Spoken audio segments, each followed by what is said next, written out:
He said you could hang out with. I hope that's fine. I'm gonna stop by to get a quesadilla if you don't mind. Yo, bang this left right here. My fault. My language is very hood.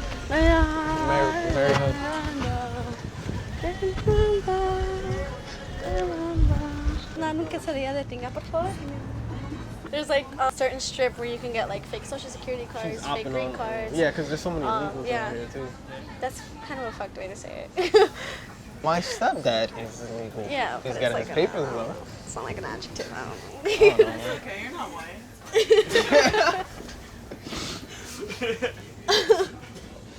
It's the white Hispanics. I'm kidding. Nah, yeah, the worst are the people that. Because he's half white and half like Mexican. Yeah. So that's why I looked at him. But.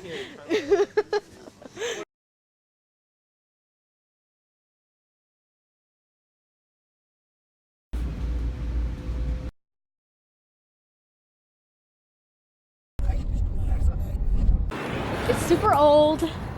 The water's kind of weird. Some of my friends are convinced that they're gonna get sick from the water, and I'm like, no, that's not how it works. It's only gray because of the bubbles. Are you sure you guys don't need help? Like, no, we're fine. Anything? I think we're good. Sasha, the documentary people are here. Do you have clothing with you? This is a card that my mom gave me. She sent it to me, and she wrote it in Spanish, and that made me cry because that was the first time she wrote something to me in Spanish. This was like, back when I was like 6 or 7, so 2007 maybe. Yeah. My mom, my dad, my sister Lucia, and there's me. My dad told me to shut up right after I took this photo because they asked us to scream and I really screamed. My dad's family is from Italy. They came here like over 100 years ago. He's just very Italian. My dad always burns when he goes to Nicaragua. Everyone's there, they're like, oh yeah, my dad works in the city, like, I'm in the, I don't know, whatever. Like, they're so like, oh, I hate, sometimes I really hate people from Westchester. They're so white. Oh, we always go to the, you live in White Plains? We go to the Westchester all the time. Like, the Westchester, the first time I went there was when I was 8, and it was the first time I ever saw a fountain inside. Like, a fountain inside. I always thought there were fountains outside of things.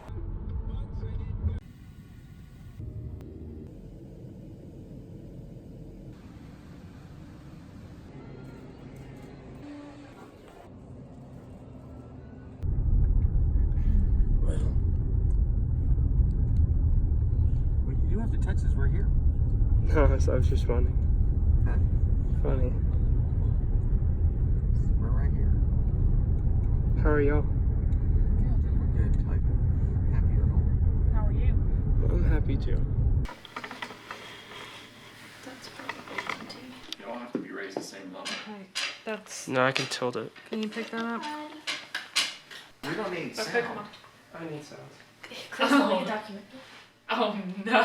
I swear. Can you take the scarf off, baby? Why? Never mind, you can leave it. Okay. It's just not my favorite thing in the world. It's Christmassy. It's just wasting recording time. Now it's going. Is it going? Yes. Okay. Go.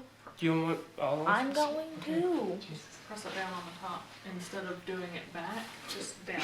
I don't know what you mean. Come, get over here. What? Are we taking a video or what are we doing? Yeah, it's a video, so. Really? Run to smile. You can move, like, find your best How long pose. now? Find your best pose. How long do we do this? Are we done?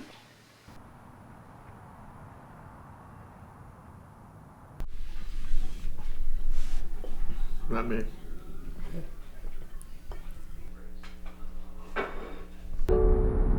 Please say a command.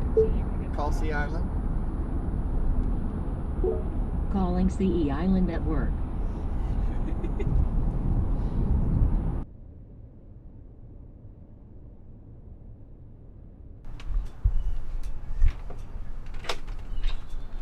Hey, how you Hi.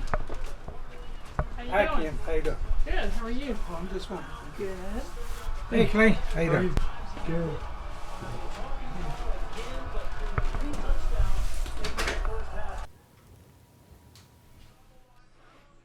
It's not Paul McCartney.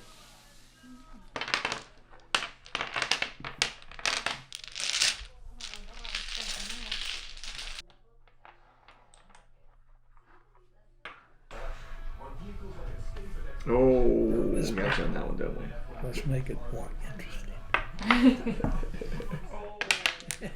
Ouch.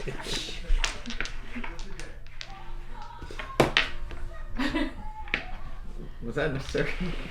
Yeah, you need this, right? Yeah, you're gonna need quite a few. I'll just put them right here in front of you. Grandma got divorced from when I was in roughly second grade.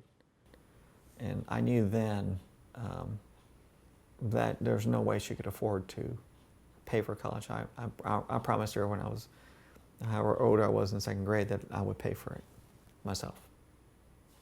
We lived in a really small 2-bedroom, 1-bath, wood frame house. It epitomizes Hispanics and living in poverty. That would be how I grew up.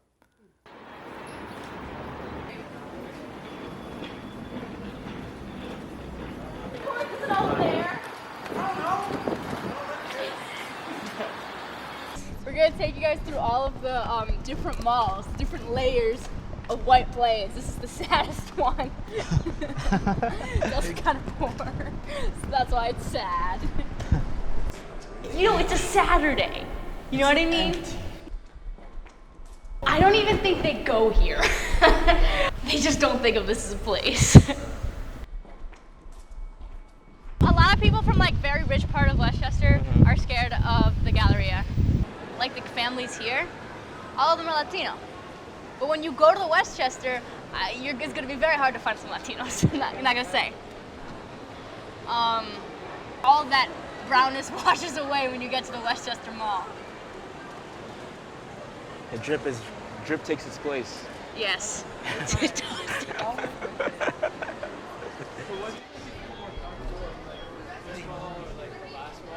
Oh yeah, of course I feel more comfortable here.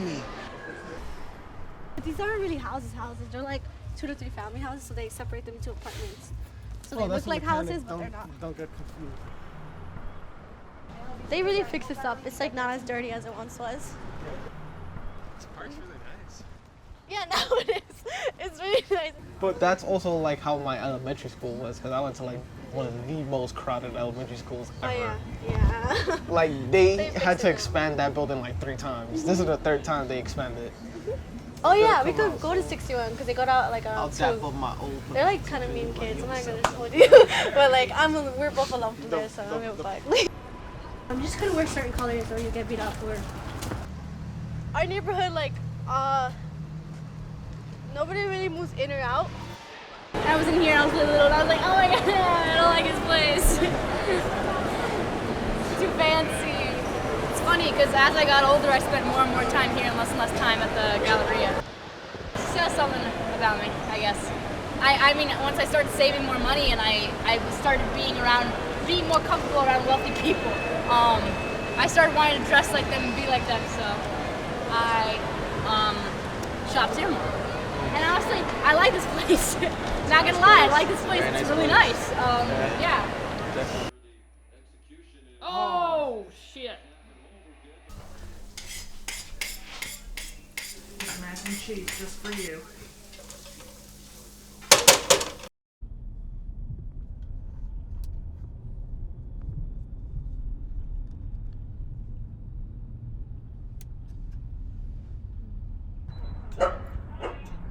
That's a nice thing. It's really nice. We had our sales kickoff. He's That's a bitter. really nice We thing. had our sales Wow. kickoff Did in she invite Vegas. you? Oh, in Vegas. Why can't you just go to Vegas alone? Or go out with your brothers? They don't invite me. Would you go? They never invited me. Would you go? I would like to if I get the invite, but they never invite me. No, that's okay. Why don't you plan the trip then? There you go. I'll go by myself. You're right, Veronica. I just go with myself.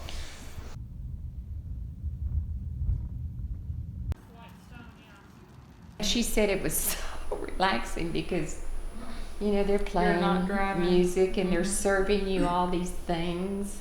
That's funny. She said it was really, really nice, but then I heard it was pricey. I don't know what that means. Yeah. They have the mega bus is $9. There you go. Do that one. Have y'all share the same seat? 2 for 1. $4.50. Claude Sr. takes Greyhound from San Antonio to Plano. He likes it. Right on this wall, and that way they won't have to deal with the window. You should want to scoot up. Forward, you mean? Scoot up, yeah, and like. That's too bad. Get behind me and let Dave get behind. Can we do that? I'll let y'all see it without flash first, and then if you decide you want flash, I can Okay. How's Mom's family different than my family? Wow, I don't think you have a big enough memory to go through that in your cameras. It's like night and day, totally night and day. I don't know how to go from there. You know, I think my family, we grew up in a philosophy, you know, my grandma's, you know, like, don't worry about what other people are doing, just worry about ourselves, right? You know, Mom's family is, let's worry about everybody. Particularly people like me, right? You know, people are minority. You know, so Mom's family, they want to get together for every occasion and sit in a circle and have a talk. My family will like, let's get together for an event and let's watch TV. Hey, if we want to know what's going on, we'll just say, hey, you all right? Is there anything going on? And if you want to say, great. If you don't, you don't. Hispanics tend to, for me, we grew up sticking to ourselves. She probably would recognize there's places we really don't go. You know, I think that she probably would prefer to stay within her own cultural group as a comfort level. Grandma never really, you know, dealt with people that weren't Hispanic. So it's, but, you know, she loved your mom a lot. I think Mom was frustrated because sometimes they would just speak in Spanish, you know, which that's kind of what they do. Maybe sometimes just to say what they're going to say without, you know, her knowing it. Were you nervous at all that they wouldn't accept you in any way? No. They're pretty liberal. Mm-hmm. Yeah. At least they believe they're liberal. So it's it would be like, and there's a movie of Sidney Poitier and Who's Coming to Dinner. I like to classify it that way. That's how the meeting, you mean? Yeah, I think so. I still do. I do stick out at times for different reasons. I think they mean well. They do, but it just, you know, we're always going to have these, I think, let's call it intellectual clashes of sorts.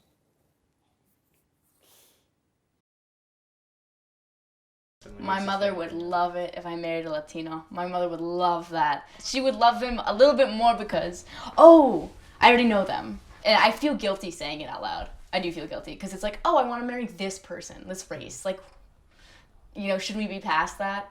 I'm just like, wow, like, you're already half, and how much will your children be? How much can I carry on my culture, my identity to my children if they're not gonna be like this? If they're not going to be, like, I think about what are my children gonna identify me as? If I marry someone else, how they say my mother's American? What will they say? I don't know.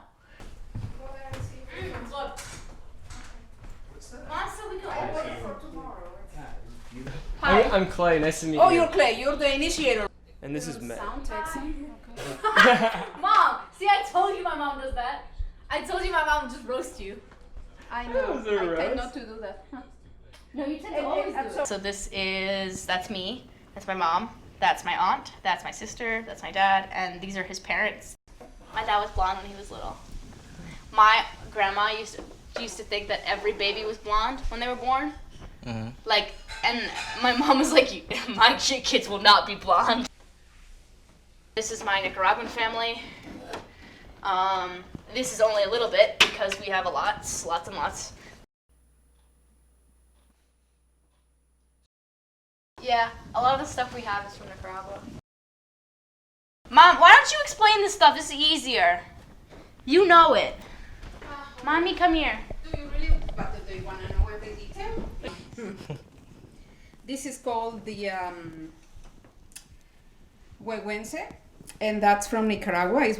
It's our oldest written story, and it's a group of dancers that do a very particular dance, and there's shells inside this, and he's shaking it as he moves, and it's not quite easy to explain the dance, but we all love it and nobody else understands it. In Nicaragua, family isn't just like blood, it's also like, you know, who you grow up with. So there's this woman named Tona. She helped raise my mom. Then when I was born and my sister was born, she came to the United States and she helped raise us. She's like this cute little old Nicaraguan lady, and she doesn't speak a word of English. And I promised myself that when I could speak Spanish fluently, I would tell her just how much I love her. But she died 2 years ago, or a year ago. And I felt so broken because I thought that I failed because I wasn't able to tell her how much I loved her in Spanish. I was diagnosed with dyslexia, so the teachers at that school, they told my parents to not speak to me in Spanish anymore, and they did, and I completely forgot. And I feel this constant pressure to learn because the longer it takes for me to learn, the more opportunities, the more memories I lose with my family. I would always struggle with my identity and my feeling like being an outsider in Nicaragua. As much as my mother would try to assure me that I am Nicaraguan, I just wouldn't feel that way, partly because of how fair my skin is, and also because I dress like an American and I talk like an American. And worse than that, my Americanness is white. He's doing his Dominican thing. This is my family over there. This is every Sunday in DR, every day. ¿Me cobra por otro más, por favor? ¿Cuánto va a ser? There's something kind of vivero right here on his block, which is they kill chickens. Yeah, and it always stinks. Stinks. It's just disgusting. We could pass through it. And there, you should hear it. Look, if you come closer, you can hear it. In Mexico, I did watch my family kill turkey. It's fresh. It's not as brutal as how regular people kill.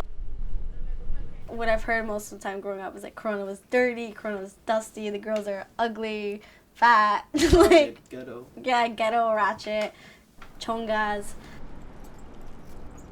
I can easily tell another Dominican in the crowd, so then I'll speak to him in a Dominican Spanish, and then we bond. How does that sound again? I don't know how to. It's weird because none of y'all Dominican, so I don't feel the need to speak the Dominican Spanish. It's something that unifies us. If I wanted to tell Angie about my culture and Angie wanted to tell me about her culture, we could use Spanish. How would you view some Hispanics that don't speak Spanish then? Oh, Puerto Rican. So. Every time I'm Puerto Ricans. I can do Puerto Ricans. I feel why wouldn't you learn Spanish? Because it's I mean, that's rich. It's only because his mom didn't teach him Spanish. His mom is from Panama. Yeah, I know. I understand that sometimes. I understand that it's not their fault sometimes. Their parents just didn't teach them Spanish. But, I meet some of them that, basically grew up like Dominicans. Because, that's a Caribbean country. Yeah, but then what if, you talk about, a Hispanic kid in a really white neighborhood or really, neighborhood centered around African Americans who are not Spanish-speaking Caribbean countries. So there's nobody to practice with, So then we'll just be well, if you know Spanish, cool, and if you don't, then it's not a problem. You can always learn. Yeah. When you have kids, let me know if you taught them Spanish or not. It was a small little bar, one room. It was a place that we would go to every week. Tejano music, you know, polkas, cumbias. Everybody had nicknames of some sort. What was your nickname? Guante. Do you remember the first time that you thought of yourself as Hispanic?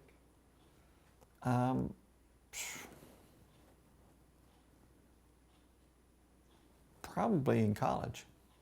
It was more defined when I watched TV and watching a protest by Hispanics in Los Angeles. There was movements going on, the Chicano movement, Brown Berets. But I never really said that's me. We grew up not speaking Spanish. It was a requirement that we couldn't speak Spanish in school. I think the whole neighborhood didn't speak Spanish to kids. They kind of recognized that maybe it'd be better we learn the primary language, and then our success could be enhanced by that. If the neighborhood met you or me, they would say you're not Hispanic. If you're white, someone sees me as not like them. If I go back, I'm like them, but I don't sound like them. When I'm in Nicaragua, even when I was little, I would always be stared at. Everybody always stares at me. And my mom would come up with the weirdest excuse. She'd be like, it's just because you're beautiful. And they see you and you're very beautiful. I'm jealous of Argentinians who can be like, yes, I'm Latino, and they can still be white. I'm jealous of that. I want that. But yet I'm stuck here in this gray zone. When someone looks at you and talks to you in Spanish, it is the most wonderful feeling of validation, and I never get it. And it hurts. It hurts when people don't recognize me as their own, and I almost feel like a failure because of it. And I can't change that. I can't change the way that I look. I could go tanning, but that's kind of weird. I can't change the way that I look. And I'm jealous of my sister, who is a little bit darker than me, and she has black hair, and people come up to her and speak Spanish, and she doesn't even like speaking Spanish. And she just, she doesn't even like really talking to her family that much. I'm the one that does. And yet I'm the one that's stuck with the brown hair and fair skin. And I almost feel a little cheated. So, I don't really have that many Latino friends, especially from high school. I went to a wealthy high school, and I was surrounded by white people. And none of them understood. None of them felt that way. So that's just high school.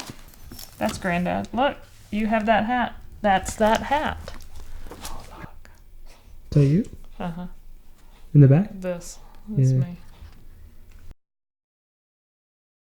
Think about how you said it. It's not my fault. So then, it would infer that it's my fault or it's somebody else's fault. I only had a few pictures, means that's all we could afford. That's all we had. You gotta recognize, Kim, I grew up poor. That's all I got. The earliest thing I remember getting hurt, mostly. Falling out of a car or falling out of a window. Getting hurt. So pain is always imprinted in your memory.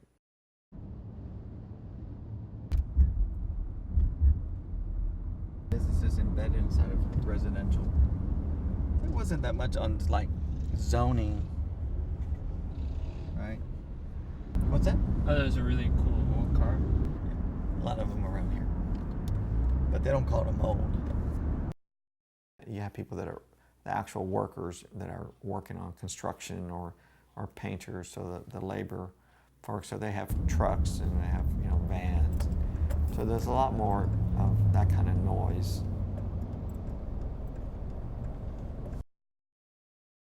The house really wasn't insulated, just didn't. During 4th of July, everybody popped fireworks in the streets. We would have bottle rocket wars with our neighbors. So we would take, after Christmas, you had the Christmas wrap tubes. So we would make them into bazookas and put bottle rockets in one end and launch them. So that we could literally target individuals.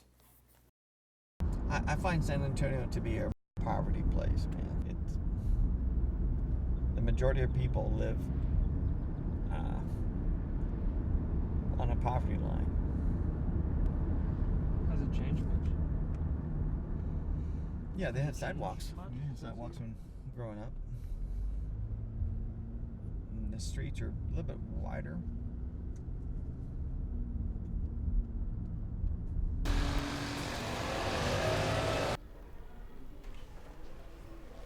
Kind of weird. 50 plus years? I think this is the same floor.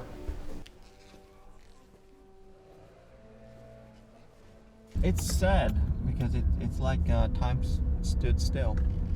You know, we all had the same capabilities, but they didn't have the same opportunities. This is the house right here, in the blue house right here. This is where I grew up. Right there. I'm like that little boy right there, son. Exactly like that. That's me 50 years ago. Just walking by himself, you know, from school to home. You know, I just got up and, you know, went to school early in the morning. They wouldn't let us in, so I would like stand over like a maintenance grate where the heat from the building would come through, so I wouldn't freeze. They're about to go out, aren't they? It's 2:05. Different exits, and entrances. There's different academies. So they're named after Ivy Leagues, and I didn't know like the depth of these names. So like probably high school, like mid-high school, and I was like, yeah, they never really taught us that. And every time like I see a child in Corona, I'm like, that was me one time. And there's just so much more to the world than just this little town. And I just really want to just peek in there. A lot of these kids' lives like don't turn out as mine. They separate you by classes, like ranks. And a lot of kids will be like, no, I'm like fucking stupid. Like, they use like the word retarded a lot. Like, I don't get this shit. And I'll be like, but you're not. Like, a lot of the students did like learning, but they weren't told that they were smart from the bat. Most people don't really move up though. No, yeah, I don't know that many people that have moved out from here. Me neither. I mean, for college, I guess, but that's it. And it was just Safi. I have a few friends. Branson, I guess, yeah. I know a few people.